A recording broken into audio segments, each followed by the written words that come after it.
What is happening, guys? Ancestor Weiss here, and by the end of this video, you're going to understand why I decided to take this deck to BCS Chicago and how I ended up in finals. Now in Weiss, there are a few things I believe a deck needs to be able to be competitive. And that is advantage early on, cards like this Kanata or this Noel, they generate advantage early on. They give you extra cards so you don't run out of cards and you can push damage. You need to be able to cautiously mill your deck so that you don't waste resources. So by milling through your deck really quickly, you're able to get to the next deck state, which means that your chance and probability of canceling is a lot higher. And then at the end game, you want to be able to have a finisher that can at least reliably push 9 damage so that your opponent can be defeated from level 2, such as like 2-5.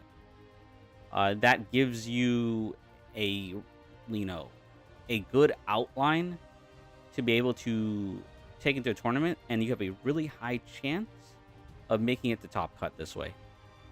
Now, I took this deck to Chicago to prove that the Kali X shell is good, that even with a finisher that a lot of people consider not that great, can still win if your knowledge and your skill in the game is high enough. So to briefly go over on the way this deck works, you're just using level 0. This gains you advantage, and this gains you advantage, so that you can get these to your hand. And the whole concept of this deck is, I'm going to mill my deck out and have good deck states. I'm going to deal a bunch of soul damage because I run 28 soul triggers. So that means that if there's any gap of damage in your deck while I'm doing my strategy, you're going to take that damage. And then I'm going to continuously reverse your cards because a lot of my cards have high enough power. I know Slime is an exception, but you cannot be good against every deck in the format. And then in the finishing turn, I have this that is a very, balanced finisher. It heals and it deals 3 damage, but it also has the stock shuffle mechanic as well. And it's also hexproof. So this means that you cannot stop it with cards like Ein's Rest counter. You cannot target it with Ramris counter. And things like Quint's Nino's Neg Soul counter. And even against Slime, you have the ability to, keep them in check with both this ability and the stock shuffle ability. Because with both of these in the deck, you're able to deal with a lot of deck states. What some people don't realize is, there are those games where your opponent has like 10 stock, but they have 22 cards. And this may hurt or help them. Like, you don't really know because you're not getting rid of majority, if not their entire deck. So you can just throw on the stock shuffle, and as long as there weren't any climaxes in their stock, their deck state would not get worse. It could only stay the same or get better. So it's a good way of dealing, or at least having a chance of dealing damage if you weren't going to deal it to begin with. So with having both of these, it really does make the opponent play differently as long as they're aware of these cards. And this deck was mainly created to also show you that you don't need Gura. And I know Gura is a little bit harder to play. You only have 2 of them now. So this is a good alternative to dealing similar damage, just not as reliably. Because hey, burn 3 is the same as, burn 2, burn 1 whiff. That's 3 damage, right? Just not in 2 intervals. But we all can't be as broken as Gura. So, it does push the same number of damage on average, without taking into account the, the minute details. So, yeah. So, you guys are probably wondering how well this deck actually performed while leading up to top cut. It performed really well. My first round was against Bochi the Rock.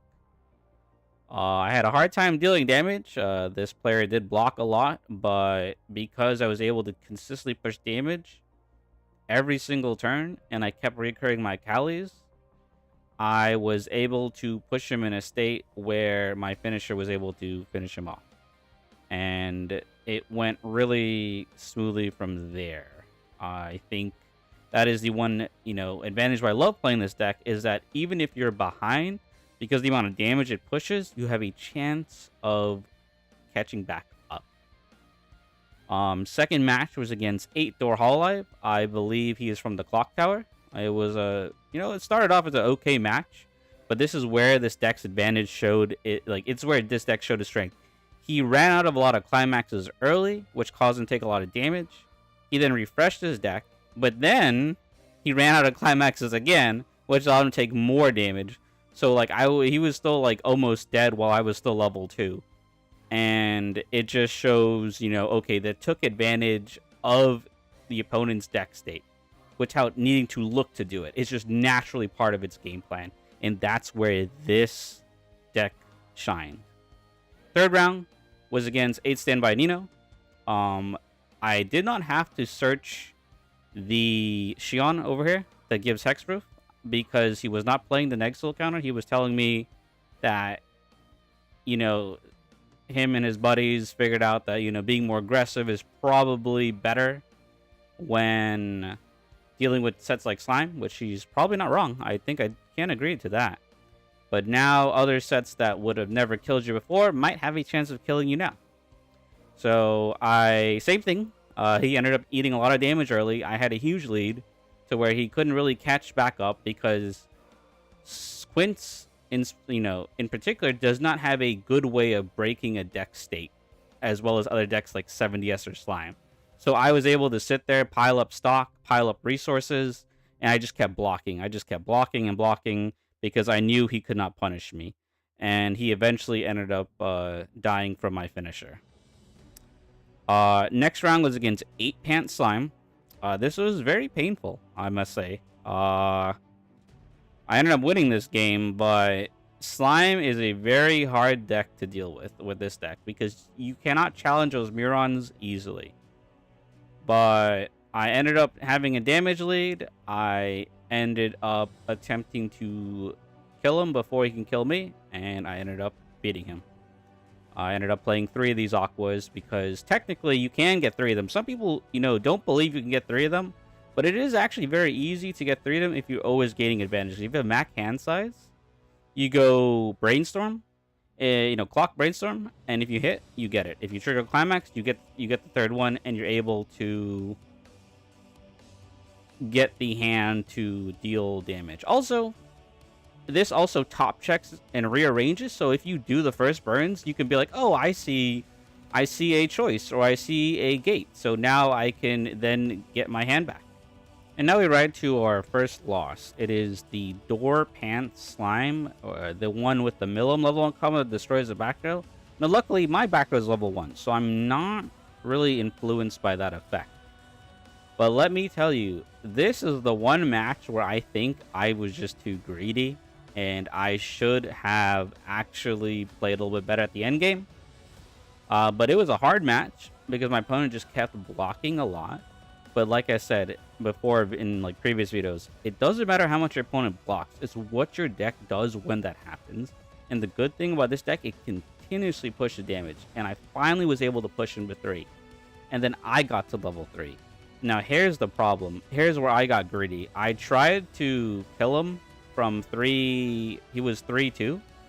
And I tried to kill him with a single finisher, just because I was in a very good deck state. So no matter what, I was almost guaranteed to survive the next turn, even if I lose 2 climaxes, because he had very low resources. He had very low hand. He did have 6 stock, but his hand was very low. So this was where I got greedy. On that turn, he ended up eating damage up to 3-5. And he had 2 cards left in deck. He had 6 climaxes in the waiting room. This is where I should have not been greedy, because if 1 is in his hand, then burning 3 with the Aqua makes sense, because it'll peel 1 off, and then it has to cancel 3 in the new deck. If they're both there, the burn makes no sense. So this is where I should have, since I was confident in my deck being able to block his damage the next turn, I should have used the stock shuffle ability, because he had 2 cards in his deck, and if they're both climaxes, at least this gives me a chance to stick 3. I know it's unlikely, but at least that ability was there, and I probably should have done that, and that would have probably net me a better chance of winning than burning 3, because all that happened was he burned through 2 climaxes, he refreshed, and he tried to kill me. I did survive, and I did present double lethal next turn, but he ended up canceling double lethal. and then I ended up dying the following turn after that. So we tried, but we failed, and we probably should have played a little bit better there. And also, if I was confident in my deck surviving, I probably could have waited one more turn to then play a second one of these, and then be able to defeat my opponent with more damage. But I kind of, like, he was already in a weird state, so I kind of didn't want to give him any chance to come out of it, but I kind of gave myself in that aspect. So I think I played a little poorly there at the end, but all in all, it was a good match. I know this guy recently came back to the game, and he did well. He made it a top 8, so congrats to him. Then it was against 8 book free run, or at least, I don't think it was 8 book. I think it was book with some combination of gate, because he, this player was running the trial deck finisher too. This is the one problem that you may run into. Against free run does a lot of damage for, like, no resources. So if the game is accelerated, it becomes a little bit tricky to deal with them. And he ended up blocking quite a bit at 2. And I had no choice but to try to push him to 3 and tank his finishers at 3-0. He was like at 2-2 when I was at 3. So I was like, I gotta push him to 3-0, and I had to hope that I survive. Because I don't think there's any other way out of this. If I leave him at 2, he can heal down with his early out. So it ended up happening like I thought it would. I went to 3, but the problem is it's 6 instances of damage, and I have to cancel 5. I only had 6 climax in deck. So I canceled 4 of his instances, took 2 of them, and I ended up dying. And, that was a loss that I don't think I could have prevented. Like, I think the way the game flowed and the way my deck is designed, there wasn't anything better I can do about it. I think it was just a legitimate loss. I lost legitimately. Now, the funny thing is, I'm like, oh, man, I'm X2. I only, like, 1 X2 makes it in. What are the chances it's me? I was like, okay, well, the deck did fairly well. I think it was a good run. But then I saw my tiebreakers. Like, man, my tiebreakers are really good. And then some of the people I beat were X1. So I'm like, wait, I think I'm actually 16th place. There's a high chance I'm 16th or 17th. And I ended up being 16th place, the only X2 to make it into Top Cut. And I'm like, okay, you remember what I said before, right? When top 16 favors good players, I knew I was not going to make this same mistake twice. So I was like, it's time. It's time to seriously do this. Seriously, not be greedy and play the best of my abilities. So, first round in Top Cut was against Bochi the Rock. My buddy Bill from Dallas. I'm sorry, but I wanted to try to win my best for the content. It's all for the content to show how well this deck can actually perform. So I ended up knocking Bill out. He did end up losing quite a bit of CXs in the turn before his finishing turn. So he had to push me from 2, which is not really as easy to do with Bochi. Since Bochi, just like me, is a bunch of 3s. But unlike me, they can reliably get 3 3s off. But they don't have real stock swap, so it's very hard. He did kind of throw me off he did the stock shuffle. He ended up, like, throwing 2 of them in there. But it ended up to where he fell behind after having a decent lead. And I was able to capitalize that and finish him off with the Aqua finisher. Second is Slime. Now, this is the run back to the guy who beat me in Swiss. He was happy to make it here, and I'm like, okay, this time we're not going to be greedy. Well, this is where my deck performed fairly well, in a sense that it did what it's supposed to do. It killed his cards until he got Miron out, and it continuously pushed damage. So I had a huge damage lead majority of the game. When he had Miron on the field, it was a little bit tough to deal with it from there. I had to, like, start crashing my cards in, but still dealing that damage, and I managed to push him to 3 really quickly. And then once he tried to kill me and failed, I played my finishers and finished him off since his deck state wasn't that great. He had to go for the finish the turn before because he was out of climaxes, so he had no choice but to try and kill me. So I ended up winning that one. It was a little scary. I would say Slime is definitely, a scary matchup. It's just because that Miron is so big.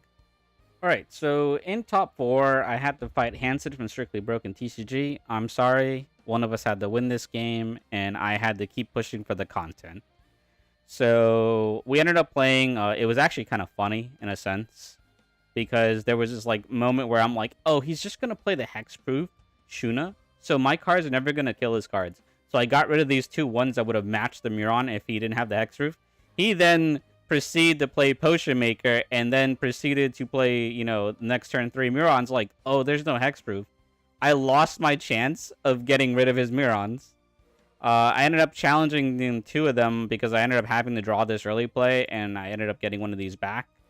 So I was able to challenge both. He ended up killing this one and letting this one get me an extra stock. That game, I blocked quite a bit because there was a point where I had nothing but Climax in my deck. I blocked all his attacks. I refreshed. I ended up blocking his attacks again. And then I milled my deck out again. And then I ended up blocking his attacks again.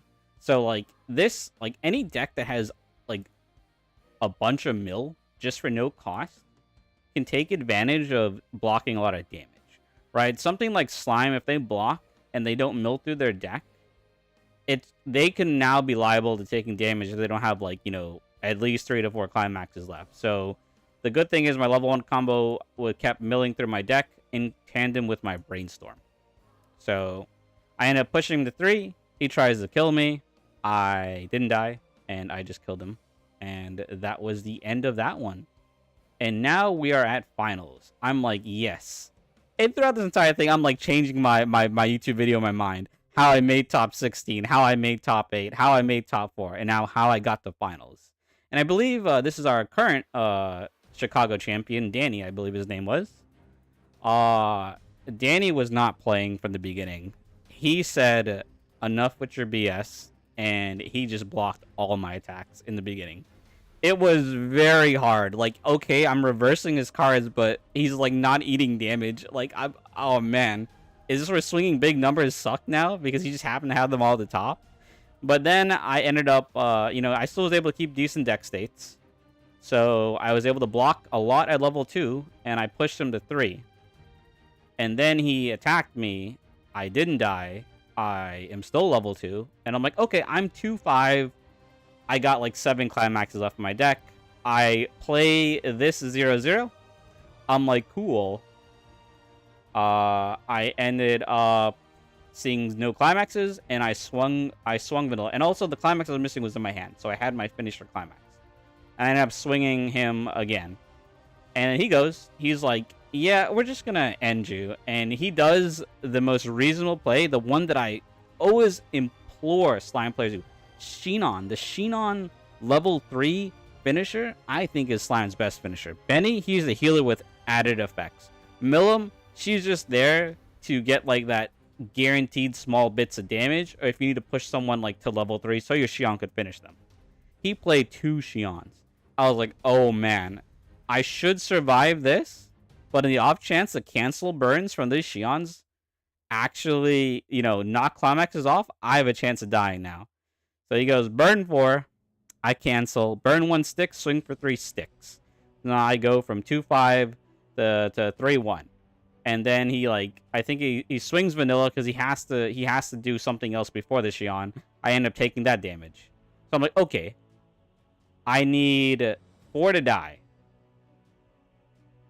And the Xion's coming after me.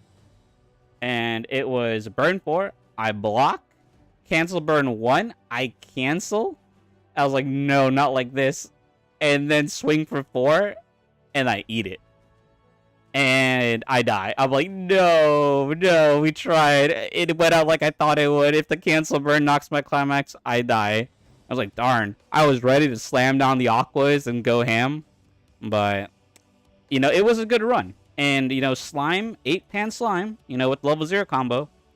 Which deck you can't play anymore. Manage the ban list hit that one now. I ended up losing because he was a good player and he played a deck better than mine. I accept I lost. It was a really good game. It showed me some improvements to make in this deck too as well going forward. So yeah, it was a really good tournament. You know, I ended up doing a lot better than I thought. I had originally wanted to make this deck list before and put out a video before because I had this idea in my head. But then I was like, you know what? Let me get results. Let me prove that this deck can at least give a positive record at a regional. And it did just that. So it was a good day. I think, you know, the deck performed fairly well. I think that it was a good experience because I'm always the guy that's trying to take something that's either the best deck in the format or something that's good against the best deck in the format. I've never really thought to just play a deck that's just good. And this is what I do like about today. Like, I was able to experience it, and I'm like, yeah, it works really well with a very consistent floor. The deck got me all the way to second place. So I hope you guys enjoyed this video. I'm the Ancestor Weiss, and catch us back on the next one.